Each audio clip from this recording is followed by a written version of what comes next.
I'm going to show you how to switch different Google accounts on Google Chrome. If you find this useful, please consider subscribing and liking the video. Now let's get started. Now open your Google Chrome. Then you will see your profile icon on your top right corner. Tap on it. Then once you are here, you are going to see show more accounts. That part, just you need to tap on the arrow.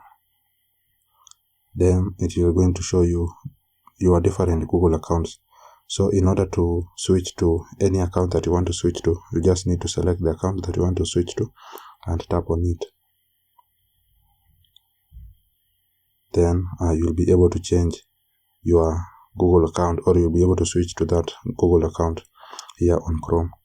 So that's how you can switch, or you can change to different Google accounts on Chrome. If you find this useful, please consider subscribing and liking the video. Thank you guys for watching.